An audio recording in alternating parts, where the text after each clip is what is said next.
Have you ever wondered how you would spend your cybersecurity dollar to apply it to the best countermeasure possible?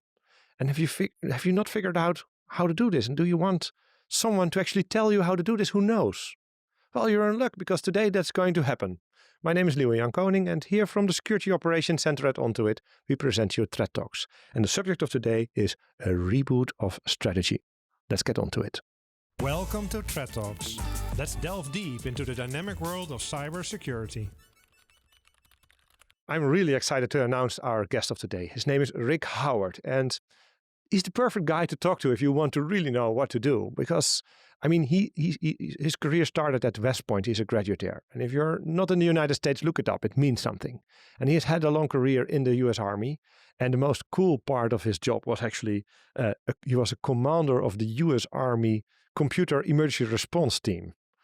And that's Star Trek-like. We'll find out in a minute. After that, he became the CSO of Palo Alto Networks. Today's one of the largest security companies there is. And he was responsible for their security. You can imagine what that means, right? And today he is actually head of a non-profit. It's called the Cybersecurity Canon project. And non-profit, he makes sure that we read the right books and that he spreads the word about the best strategies that are out there. And he's not tied to any vendor. So he speaks his mind and he comes up with original ideas. And so the perfect guy to talk to, like I said. So Rick, welcome in our show. Thank you very much, sir. That was a great introduction. I appreciate that. So my number one question maybe is, I mean, when we're talking about these strategies or strategy and tactics, I mean, that people mix them up, I think. What's your take on that? Well, we were talking about before the show started, right? I get to talk to a lot of CISOs, and you get to doing this show, right? My observation is most of us don't know the difference between what a strategy is and a tactic. Some of us might have a strategy, an overall goal of what we're trying to accomplish, but have no clue about how to implement it, the tactics. Mm-hmm. But I would say most of us just throw tactics at the wall with no idea what the actual purpose that we're trying to do. And I will tell you there are two distinct things, and you should know what both of them are so you can figure out what you're doing in your program. Nice. Well, you wrote a book about this. I'll show it to the viewers and we'll put stuff in the show notes as you're used to, of course. Cybersecurity First Principles, a reboot of strategy and tactics. And that's, well, years of experience in this book. I highly recommend you reread it. And we're going to talk about what's in the book and how the book started to be there in the first place, and of course many practical things that as a CISO or as a security professional you should think about. So, but first let's talk a little bit about. I'm interested in this U.S. Army period. Mm-hmm. I mean, how did that go? What does it look like? Well, like you said, I was in the Army for 30 years, and I did tactical networks, and then garrison and post networks, which led to security of those networks, which led to the best job I ever had at the end of my career in the Army, which is the commander of the CERT. And I was in charge of coordinating offensive and defensive operations for the U.S. Army back in the early days, in the early 2000s, when we really didn't know what the internet was or what the hackers were about, but that was my job. Mm-hmm. It was great. Okay. What did it look like? Well, that was the best thing. We didn't really know what we were doing back then, but we knew we needed money to advance the idea. And so we needed to it needed to be a show pony for VIPs coming in. Mm-hmm. So the guy in charge of the project was a Star Trek fan. You and I are Star Trek fans, right? And he flies out to Paramount Studios and says, we want to build the bridge of the Starship Enterprise for our Army Information Dominance Center, okay, at the CERT. And they go, no, you can't do that because it's copyrighted, but we'll give you the designers who did it for the Next Generation TV show. They're Disney engineers, all right? Nice. And so they designed this whole thing. It had a giant screen in the front, just like in the TV show, a captain's chair that I sat in every day. I never did anything, but I'm sitting in the chair, by God, because I'm a Star Trek fan. Pods all over the place. Behind the captain's chair is a raised platform. That's where Worf would stand in the Next Generation series. And behind the raised platform was a conference room with automatic sliding doors. And I swear I'm not making this up. They put the sound effect in from the original TV show. just like that. It was a blast working. You were working in the future. I was being a nerd in the future, yeah. Did you at least once wear an actual Star Trek uniform? No, I did not. I should have. Yeah. I absolutely should have. I'm sure with AI we can make a picture for you. Yeah. So that's a lot of operational part of the job that you got to do there, huh? Yeah, in the early days we didn't really understand, or there wasn't a lot of big time threats. Or in my first half of that job, the biggest problem we had was one hacker from England, and he was all over the Army networks, the Navy networks, the Air Force networks. We found out later his big motivation was that he just knew that aliens really existed, and if he could just hack the right computer in the military, he would find evidence that they was there. We were kind of hoping he'd be successful at that operation. That would be cool. And so our big operation my first half of my career there did a big task force, law enforcement from across the pond. They kicked his door down. They arrested him. And then he was out on bail the next day. And to this day, he is still fighting extradition from that. He's like old guy now, but that was our big cyber operation when I first started. But after that, the Chinese popped up on the radar screen and everything changed. It got very serious, about what the Chinese government and other governments were doing to the military networks. And that's when I think cybersecurity really got started. Yeah, so aliens may not be real, but threats certainly are. From China, yes. Yeah. Nice. And then in Palo Alto, I can imagine it's a completely different world. It's in the commercial sector, a completely different way to think about cybersecurity, especially for a security vendor, working here. You can't be hacked as a security vendor. Your reputation goes down. So we had a lot of resources and put a lot of effort in to make sure that never happened. Yeah. Is there a difference in how people are valued, for example, in the commercial sector versus in the Army?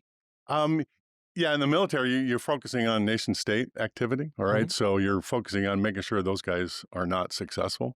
But I would say in the commercial space and in the security vendor space, you're trying to protect yourself from the general purpose hacker, criminals, hacktivists, those kinds of people. Nation state too, but they're not the only thing you're worried about. Yeah. Okay. Yeah, and then now you're past all that, right? And that got you thinking. Yes. So what went well? What did not go well? And what and so much thinking that you actually wrote a book about this. Huh? Yeah. Can you tell us a little bit about that? Well, I've had this idea for the last 15 years, right? I was there on the ground floor when we all started thinking about cybersecurity. This is early 1990s, right? And what we all did was we looked around what everybody else was doing and did that and tried to improve it a little bit. And around 2010 or so, I started looking around and going, I'm not sure if we actually got the initial ideas right. We just kind of build on what the last person did, but I'm not sure we were going in the right direction in the first place, which got me thinking about first principles. This big scientific concept you've probably heard about. It has been used to solve all kinds of interesting, very complex problems, and it originates way back in Socrates' day and Descartes' day, but it goes up through modern day. The Netflix CEO used first principles to build his service. Elon Musk uses first principle thinking to build his rockets, to build his electric cars and all those things. So it definitely has power in the modern world. So it got me thinking about what the absolute cybersecurity first principle is. And I ask people that all the time. And I don't think the industry or the community has figured it out. So I tried to do it. What answer do you get? The most typical answer I get is the CIA triad. Confidentiality, integrity, and availability. Most CISOs will say somewhere in their presentation to their board that we are trying to do CIA. And I'm not saying CIA is a bad idea. There's lots of good things you could do with it, but is it the first thing we are trying to do? Is it our purpose? Is it the most important thing, right, that we're doing? And I'm telling you, I don't think it is, right? It doesn't cover all the things. And here's an obvious thing. The CIA triad, confidentiality, integrity, and availability, has nothing to say about how adversaries attack your network.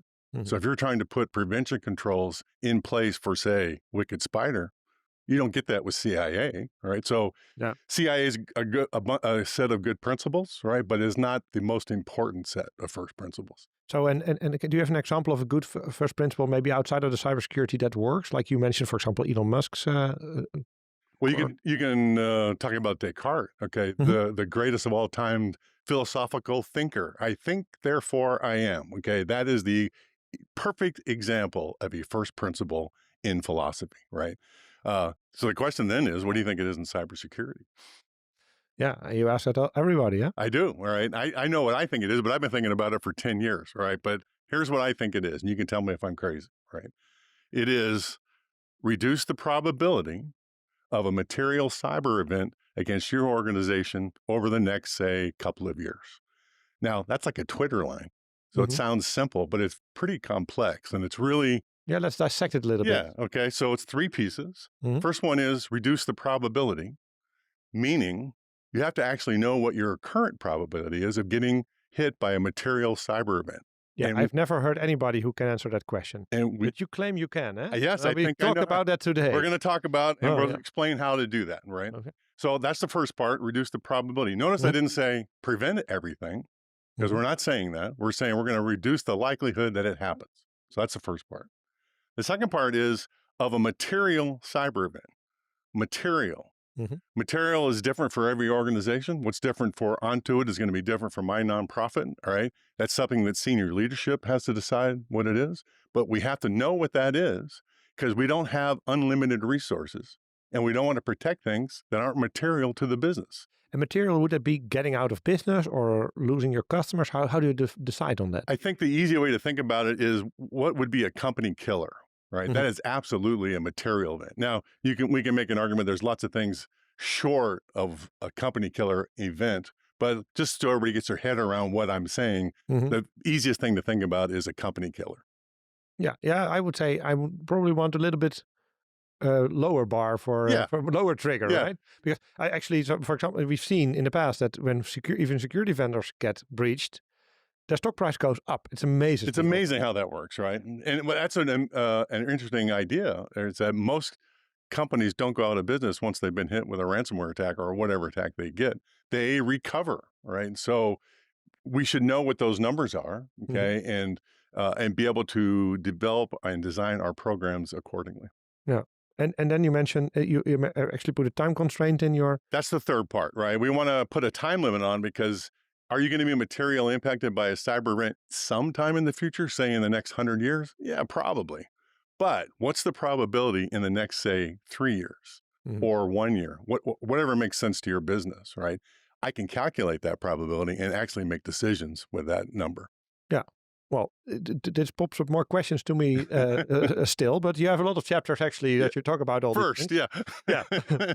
So I think we've established then your pole star. Right? Yes. It's clear. It's I mean, everybody understands that, I think, and there's probably no one in the audience that would disagree that this would be a good thing. Well, let's talk about that, because I think that is what the very definition of what a first principle is. Everybody in the community should agree on what it is. Yeah. And it's not different because you're a financial organization or a lumber company. And it's not a different principle if you are a small company or a big company. Everybody should be pursuing the same idea. Now, how you implement it, the tactics might be different, okay? But the overall strategy should be the same. Yeah, strategy. That's actually the next chapter in your book, right? Right. And you mentioned already a little bit of difference of strategy and tactics. What can you say about that? Well, if you go with me on what I say the absolute cybersecurity first principles, and we can debate that, right? What follows from that are various strategies you can deploy that will help you reduce that probability. And some obvious ones come to mind. The first one would be zero trust. Zero trust is a strategy that you might implement to reduce the probability of a material event. I call that a passive strategy, right? And that's not derogatory, okay? It is passive in meaning that it is not designed to stop any specific adversary, but it's a general purpose strategy to lock the windows, close the doors, make sure you don't have any easy way in to your organization. So it's passive in terms of adversaries, right? So that would be one strategy. Yeah. to comment on that a little bit, I mean, you're here in the, well, what we like to call the epicenter of zero trust, right? And then when you say to us, well, it's a passive strategy, we actually would debate. Yeah. Listen, the fact that we are looking at the data, building protection around protect services and all that is actually very proactive in a sense that it's not, we don't care about the particular tactic or the particular adversary that's attacking us. Mm-hmm. So we are ahead of trying to have to clean things up. But I think we're talking about the same thing. And like I said, when I say passive, I don't mean derogatory. All right. I just mean the controls you put in place for zero trust are not designed specifically to stop a specific adversary. They're designed general purposefully to stop all adversaries. So it's kind of a passive strategy.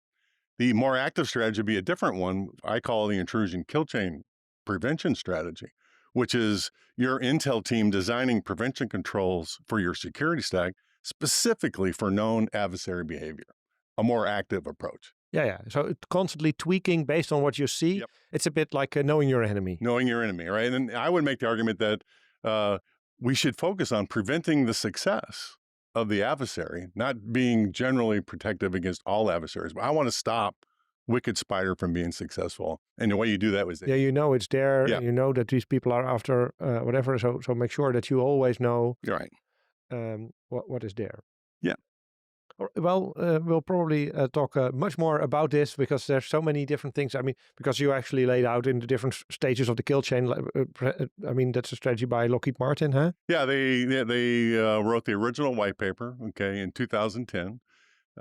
It's a famous white paper that everybody should go read, okay? And in fact, when newbies come up to me and they ask me how they break into cybersecurity, one of the skills they need is to be able to explain really complex things to smart people, but who are not, maybe smart about cybersecurity. So the homework I give to newbies is go read the intrusion kill chain paper by Lockheed Martin. It's about 20 pages, not that technical. Summarize it in a half a page so that your grandma can understand it. And if you can do that, you have a career in cybersecurity. First piece of career advice already, yeah. And then Zero Trust came, was at the same time, more or less, huh? The same year. It's amazing to me that Is that a coincidence? It's galactic coincidences that it all happened at the same time, right? That John Kindervag wrote the original kill chain paper in 2010, and the Lockheed Martin guys wrote the intrusion kill chain paper in 2010. That is crazy to me that happened because it changed the industry. You remember what we were doing before that? The overall strategy that most people had before 2010 was essentially defense in depth. Put multiple security devices in a sequence behind each other and hope that the first one... Hope it sticks. Hope that the first one stops the bad guy. But if it didn't, then the second one would. And if that didn't, then the third one would. And it keeps going just like all the turtles all the way down, right? And that's what everybody tried to do. Yeah. Well, you mentioned those two strategies in your book, and they are probably... Do you think they're two sides of the same coin, maybe? Or is one better than the other? Or what you... No, I don't think the one is better than the other, okay? It's all about resources that you have because they all cost money in terms of people, process, and technology, right? And they all have different impacts on your organization based on how you are deployed. So our role as InfoSec professionals is to pick the best strategy that can reduce the most risk to the business, all right? And that may be zero trust, it may be intrusion kill chain prevention. It might be a combination of some of those things, but our job is to pick those tactics to go along with that. Yeah. But the important message I think here is make sure you are a strategic thinker in this. Yes. Okay. Think strategically about what you're trying to do and then implement the best tactics that goes along with those strategies that give you the biggest bang for the buck. Yeah. Resilience is that a strategy, a tactic? What? It is another strategy, right? And what I learned, I was like you said, the CSO of Palo Alto Networks, big security vendor organization. The job I took after that was a CSO of a startup. Okay, we had 40 people in the company. There were 2 IT guys and a dog doing the technical stuff, and I was the security expert, not allowed to touch anything because I would break it. All right, so we had no resources to deploy zero trust or intrusion kill chain prevention. The only logical strategy that came to us as a startup was resilience. We're not going to try to prevent the attack. We're going to try to survive it, right? And what that means is in our limited number of resources that we have, okay, we can't afford to spend it on big zero trust initiatives. I'm going to be spending it on things that have nothing to do with that, like backups and restores, encryption, and being really good at incident response with the purpose of making sure the business continues to run even after a catastrophic attack. That's what we're trying to do. Yeah. But to me, it sounds so, last resort almost. It feels like we're giving up, doesn't it? Yeah. No, don't think of it that way. It is really the purpose of the InfoSec program is to keep the business running and safe, right? So if you can make sure it continues through a catastrophic attack, continues to perform, though your customers don't even know that you're in the attack, I think that's a success, and that maybe that's a goal you might want to have. And by the way, I think that's what most small to medium-sized organizations should be looking at as their main strategy. You can do pieces of the others, but your main strategy should be just to survive it. Yeah, and how does that tie into your first principle then? Because you want to minimize the risk that something bad happens, but you're not really, you're minimizing the effect of it then. We're reducing the probability of a material event. Yeah, you should make the event non-material then. Right. That's the part of it. So if I get hit and I can keep the business running, even though it's been catastrophic, okay, it won't be material to the business. That's how that fits in. Okay. But that, I can imagine that works in, like you said, it works for some businesses and some not. Maybe at Palo Alto Networks wasn't really an option. Right, and maybe not the primary, because, we had lots of resources, right? And we could do lots of different things, right? Financial organizations, big Fortune 500 companies, they have so much money on this they can do all the strategies. But when you're a startup, you're picking and choosing the best strategies and tactics that have the biggest impact, because you got to get the most out of that dollar. And resilience, what does it mean in practice? You also already mentioned like backup, so you need to be able to go back in if everything fails. You need to have like a starting point to recover, basically to build your business again from scratch with backup data. Yeah, with backup data, or even better, maybe just flipping the switch and moving from one instance in Amazon to a completely different instance, and it just happens. And nobody notices, all right? Yeah. Okay. And you mentioned a response. Have a plan if you notice how, if you look at the headlines, a lot of different companies get hit, it feels like every day, all right? The companies that do well in the stock market for those things are the ones that handle the incident response efficiently and professionally. They have a plan, they execute it, they're not all over the map. And by the way, they're not making it up as they're going. All right, the ones that you can tell the ones that are making it up as they're going, because they fail at those kinds of things. So have a plan. Practice it. Is it possible for a company practice it? That's a nice one. Is it possible for a company to do that on their own, or do you always recommend to have help? It's always great to have help, but if you're a startup, you don't have resources for that, so you can do it yourself. That could come with your cyber insurance. You could, okay. And in fact, I recommend that's part of the insurance plan. They would cover those costs, all right? But depending on how big you are and how many resources you have, that may not be an option.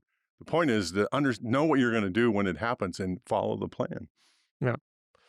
I'd like to talk a little bit about what we said in the beginning. I mean, about forecasting the risk a little. Huh? So, I mean, you said in the next 3 years, minimize the chance. And you already mentioned you need to have like a idea what the chance is right now. First of all, how bad is it actually? I mean, the headlines are full of cybersecurity, huh? But how many customers, organizations actually get hacked? Is that a lot? It feels like it's a lot because you read the headlines every day, and it feels like there's a bazillion companies getting hit every day. But if you look at the stats, that's not really happening at all. In the U.S., where I'm from, there's about 6 million organizations. That's private companies, public companies, governments, Fed, local, state, all those, and academic institutions. About 6 million. If you look at when the FBI reports their stats every year, they're reporting about 5,000 successful cyber attacks. And they're not even saying those are material. They're just saying successful cyber attacks. So 5,000 divided by 6 million, that's a really small number. Yeah. So the chances that any company are going to get hit by a cyber attack is pretty small. Yeah, okay. Maybe they're off by a factor of 2 or so. Then still it's 1 in 500,000 or so. Still it's a really small number. So 500. I can't do math. All right, so that's why That's 500. Yeah. But if that's true, then what we're talking about here in cybersecurity is our black swan events, things that are not likely to happen, but if they do, could be a company killer. And if you're thinking about that kind of an event, your board is thinking about those kinds of, and they're worried about those kind of events. The only really strategy you should pursue is resilience, right? Because you can prep for that and deploy things that can get you better for that if your board is worried about a black swan event. A black swan event examples for humankind would, for example, be an asteroid that's headed towards us, or nuclear war, that kind of stuff. Yeah, that's the example everybody likes to use, which I love, right? If a meteor is heading towards Earth, you could do a preventative strategy, which is launch a missile at it and try to deflect it. All right. But if your goal is to maintain the human race, one way you can double your odds is put a colony of humans on Mars. Okay. And so if it gets hit, Mars is still there. So that is resilience. Yeah. And actually, I still would like to have this rocket target the asteroid headed towards Earth. We should do both. Okay. We should have both. Yeah. All right. But, we need the colony on Mars also. But how do we predict chances of being compromised? Because honestly, if I would have to put a number on the chance, on how big of a risk our company suffers from right now, what would be the chances of us being materially impacted? I don't know how to calculate this, right? And I do have all kinds of methodologies like zero trust, for example, to know, okay, but if I do this, then I will lessen it. Yeah. Better, yes, but it's more like more or less. Like it's the same. It doesn't make any difference. It makes it worse. I mean, shutting down my firewalls makes it worse, right? Making sure I enable more features, like or implement SSL encryption on my firewall, it's better. And if I do something that's useless, it will have no impact. That I can do. But actually put a number on it, and everybody always asks this question. So how? Well, let me tell you how we do it now, which is totally not the right way to do it. I've gotten away with, in my career, taking heat maps into the boardroom. And you know what a heat map is? It's a spreadsheet, basically. On the x-axis is all the things that could possibly go wrong. And on the y-axis is how bad it's going to be if it does go wrong. So the really nasty stuff floats high and to the right, and the more benign stuff floats low and to the left. And if you're any good with the spreadsheet, you can color code it. So the really nasty stuff is red, the kind of nasty stuff is yellow, and the benign stuff is green. I can probably do that. High, medium, low. High, medium, low. That's what people do. T-shirt sizing or... Yeah. Okay. And it turns out that there are reams of scientific papers showing that that's a really bad way to convey risk. Okay. First of all, it doesn't give the board any way to acknowledge if they like that risk or they can tolerate that risk. It just says, here's something really bad. Give me some money and I will fix it. That's how we've generally done it for 30 years. So I have rebelled against that whole methodology. And then I read this book. It's in the Cybersecurity Canon Hall of Fame. We were talking about my nonprofit. This book's called Superforecasting. Let me tell you the story. All right. I love this guy. The guy that wrote it is Dr. Tetlock. This is in the 2000s. And he works for IARPA, the Intelligence Advanced Research Project Agency. Kind of like DARPA, but for the intelligence community. Okay. And he's this curmudgeon-y kind of guy, right? He doesn't like anybody. And he's watching the news shows, okay? And they would bring these panels on, and they bring these experts on who forecasted something once in their career, okay? But he knows they've made wrong forecast ever since. And I've always thought there should be like a chyron at the bottom of the screen that says, this guy's 1 for 37, maybe not pay attention to what he's talking about. So Tetlock devises an experiment with 3 groups: the intelligence community, the academic community, and a group I call the geezers on the go. These are just old people who have time to solve puzzles, right? And he gives them 500 really difficult forecasting problems, like, will the president of Syria get assassinated next year? And then how could you possibly forecast that, right? It's similar to a cybersecurity. Very similar, right? And then he graded their answers over 5 years. Who do you think wins in those 3 groups? Don't tell me the last one. The geezers on the go. The geezers? By 60%. By 60%. Right? They beat the intelligence community who had access to classified information by 60%. They had a bad day. They had to, yeah. So they're all looking for new jobs, right? So, but the interesting thing was there's a subset of the geezers he called the superforecasters who beat the larger group by another 60%.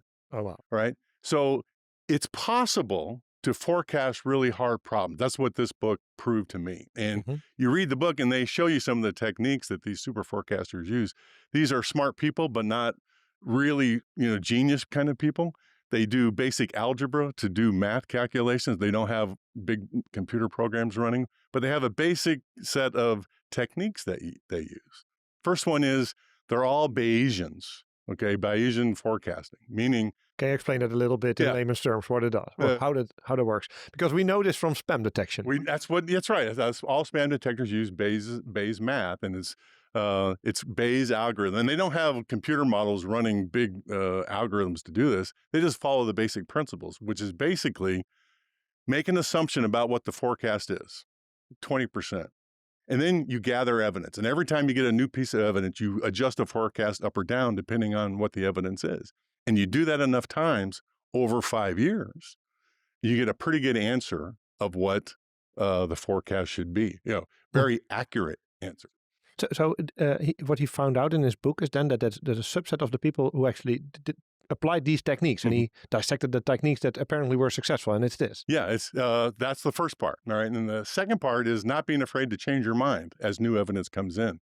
That's what the intelligence community didn't do. They had a dog in the fight, and they wanted the answer to be this. So any kind of evidence that said that was opposite, they ignored it. The super forecasters don't ignore any evidence. They adjust the forecast based on whatever they see. So that's the second thing. The third thing is they are Fermi estimators. Dr. Enrico Fermi made this famous. He was on the Manhattan Project building the atomic bomb in World War II. Because back in those days, they didn't have a way to calculate how big the explosion was going to be.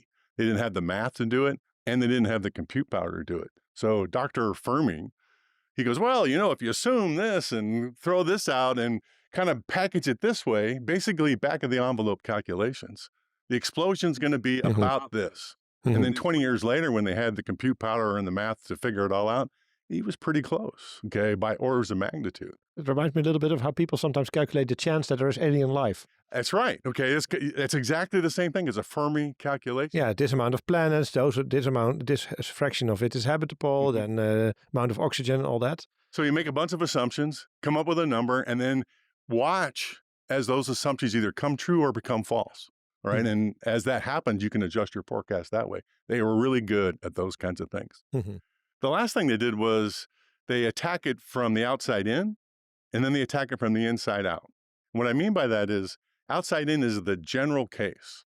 So in cybersecurity, it would be, we were just talking about what that number is, right? What's the general case for onto it to get hit by a cyber attack? Not thinking about any of the protections you have in place internally, just your kind of company, the number of revenue you bring in, how many times a year does those people get a material event? Yeah, that I can imagine, for example, insurance companies know. They should have that. And you can get, CISOs can get that now. It's not hard to find that number. Even I can do that math, right? Yeah, and then you're saying, but we're probably doing better than our peers, so we're probably 50% better or whatever. That's the inside-out analysis. Or you could take a look at the security posture that you have deployed, whatever strategies you have. You say, well, if it's this for outside in, I'm going to take even a bigger cut because I have a robust zero trust project deployed. All right. So then you can get the number even smaller. Right. And that's how they do their forecast. So if they can do it with those really hard forecasting questions, I'm sure CISOs can do it also, cyber forecasting probability for their programs. Okay. So then that means, for example, that what things you want to know if you're deciding to buy a new technology to prevent yourself. You got, for example, I'm going to upgrade my endpoint protection to include whatever, some kind of AI algorithm, whatever. Then you need to have some kind of data that tells you how much it will be less. Or does it work like that? I mean, so say at some point we do this outside in and inside both, and then we're like, I don't know, 20%. 20%, yeah, let's say.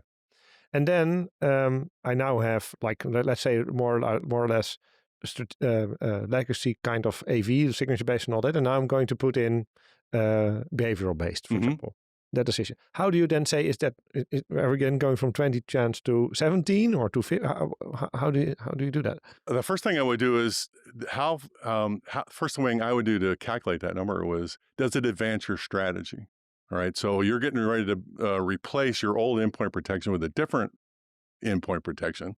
Do you need to do that? All right. How much risk is that reducing if you do that? Do you need that behavioral? Yeah, but that's the whole point. That depends. Yeah. Does it really help me?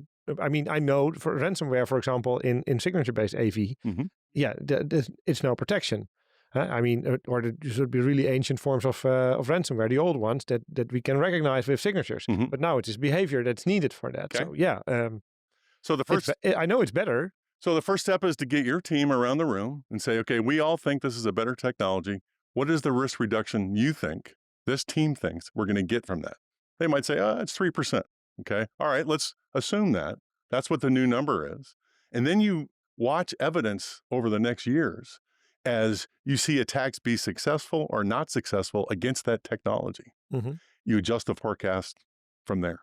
Yeah. So you're looking for your own super forecasters in your own organization, then, or try and just ask a lot of people. So and people have a hard time with that because we're just guessing. It's an opinion. That's the first forecast. Yeah, it's not a good story for a nerd to tell. I can tell you. Right? I mean, like if you're like back, it's a Boolean value, right? It's better or not, and it needs to be an exact number. We need to have a reason. We need to understand the formula. Well, let's talk about that too. Just guess, and that works. It does work. All right, because most of us don't understand probability. Well, we all learned. Well, I can succumb to that, yeah. I don't understand probability here, but I do know what I learned in college in my probability and stats course 101. What they taught us in those classes is you put a bunch of colored marbles in an urn, and we're going to calculate the probability that a red marble is going to come out, all right? Because we know what the numbers are. We know we've counted all the things, and that's how we understand what probability is. But when you think about what probability is, that's really 1% of the field. You really need to think about probability as a measure of uncertainty, right? You are measuring how sure you are about having a material cyber event, right? A material cyber event. So if you can get your head around that idea, then you don't get stuck by, it seems like we're all just guessing, okay? Is there, ideally you would have like but maybe that's my deterministic nature. I would like to have a database that says, hey, from all the events in the world, with regular organization with regular AV was the 1 in 500 that we just calculated, and with behavioral AV, endpoint protection, it was not a 1 in 500 chance, but a 1 in 400 chance or so. If that existed, we don't have that. But you're saying we don't even need that. Don't need it, okay? And the big epiphany I had when I was writing my book is that when you hear about probability, we all want 5 nines of precision. We want to count all the things. Well, we have 1,000 of those things, and we did this, and we're going to do this high-end calculation. And what I'm telling you is you don't need that precision. What we really want is good enough precision to make decisions with. We want enough precision to say that technology is worth the rip and replace of the old technology, right? And that's all it has to be. Nice. Okay.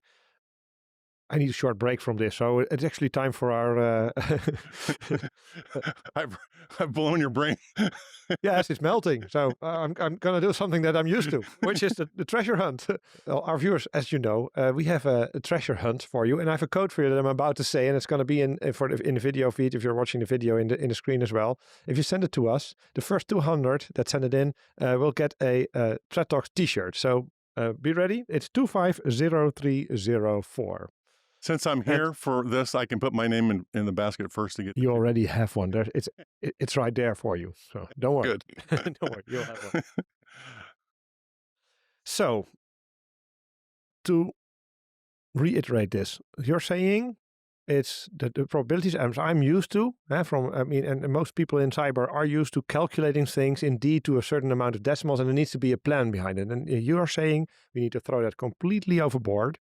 The only thing we need to do is maybe start with some number, but probably just for my comfort. From our expertise, which, by the way, we have expertise. I don't know what your team has, but 100 years of expertise on your staff, let's say?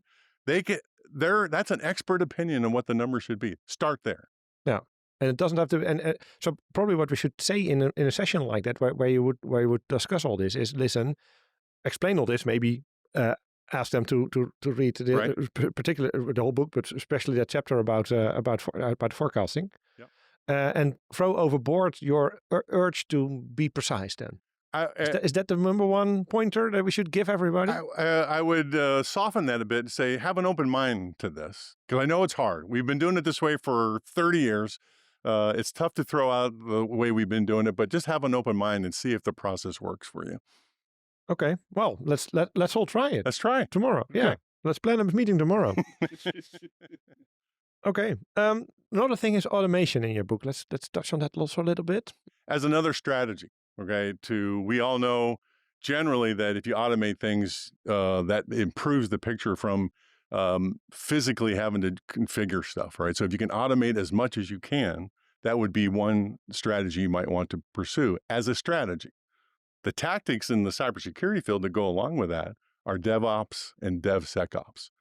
And tough to do for a small startup, okay? But if you're starting to grow from medium to large companies, that should be something on your radar screen that you want to implement.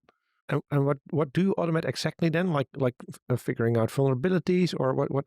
Do you have a few examples of this? It should follow your strategy. So if, let's say, you're pursuing zero trust, your automation, your DevSecOps automation should be looking at the controls you've deployed for zero trust to see that they're working, to see where they're failing, all right, to read the logs, to see what you're getting from there, and just have that automatically done as opposed to having a bunch of people doing it every day manually, all right? Yeah. Automate as much as you possibly can. Yeah, it's probably true across the board. Indeed, in zero trust, we do a lot of automation. A lot of kill chain. I mean, yeah.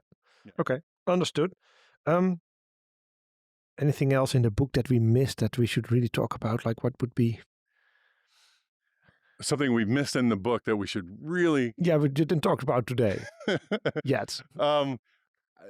We were talking about this at the call we had yesterday, right? But one of my computer science heroes is Alan Turing, right?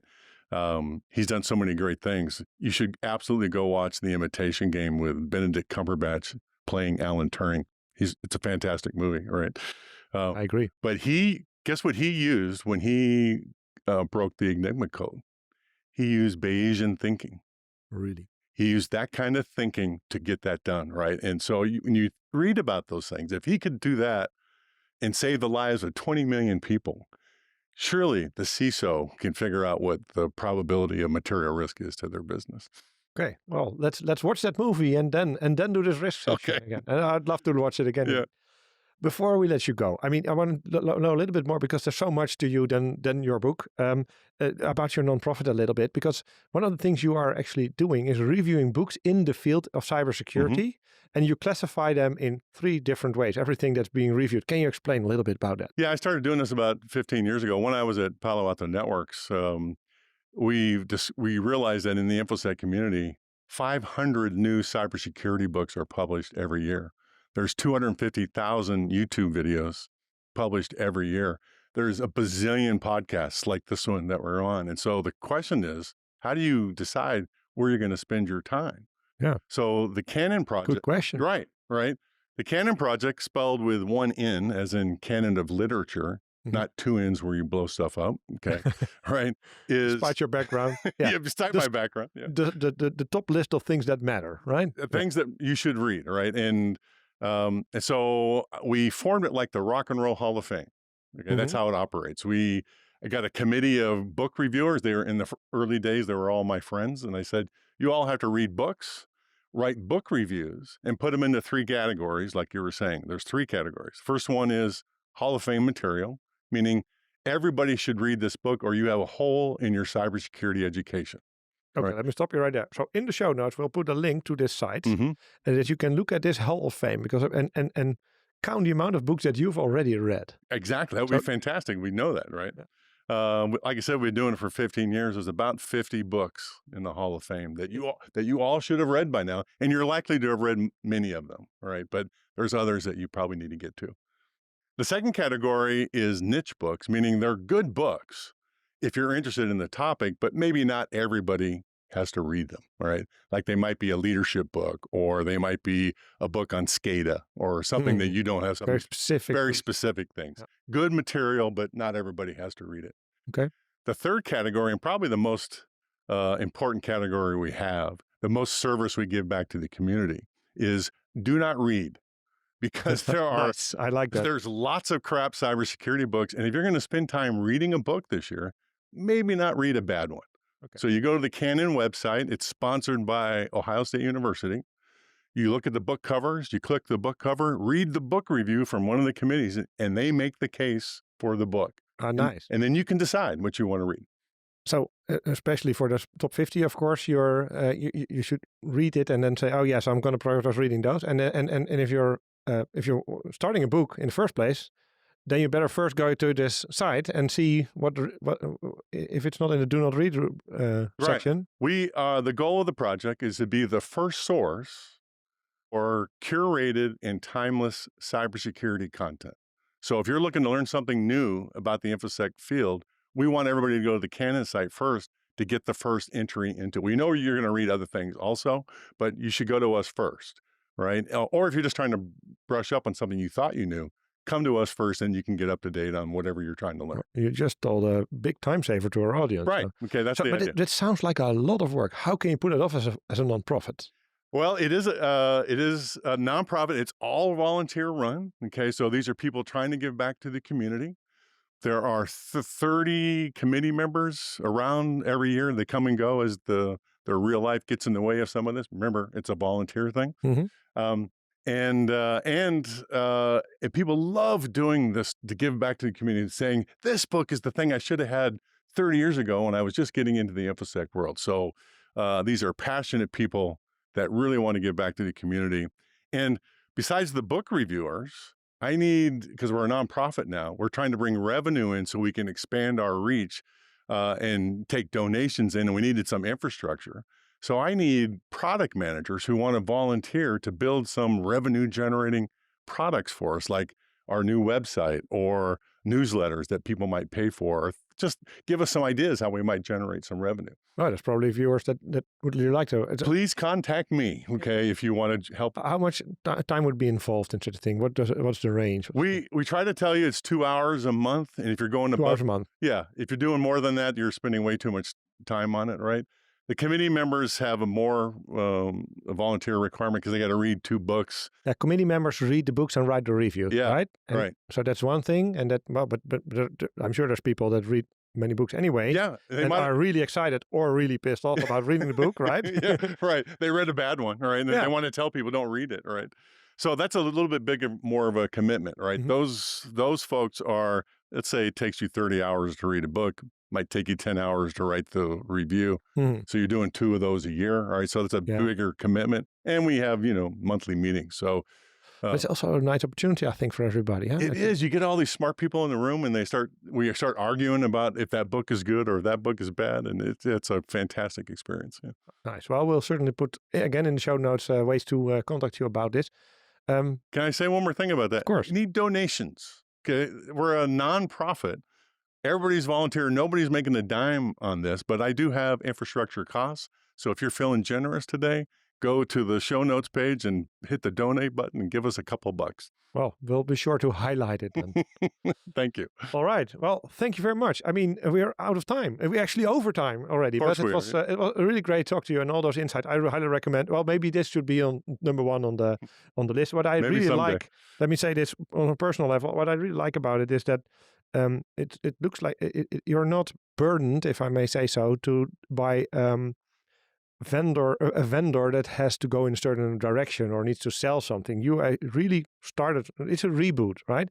You really started with, what if we could do it all over again, right? Well, that's what happened, right? I was at the end of my career, okay, and I got the opportunity to say, here's all the things I wish I would have done, and it all went into that book. Yeah, but it's hard. This is not common practice in our industry. That's I mean, it's more the commercial success for a solution or security vendor is more important than the actual effectiveness of it. So, and I think that is where you come in and guide us very much better I appreciate you saying that. Thank you for that. I appreciate that. Well, thank you for being here in our headquarters here in the Netherlands, taking the trip all the way to us. And I also would like to thank our viewers. Well, I'm sure you like this one, so please confirm that with a like in the podcast or video that you're looking at, because it helps us spread the word further. We'd really appreciate that.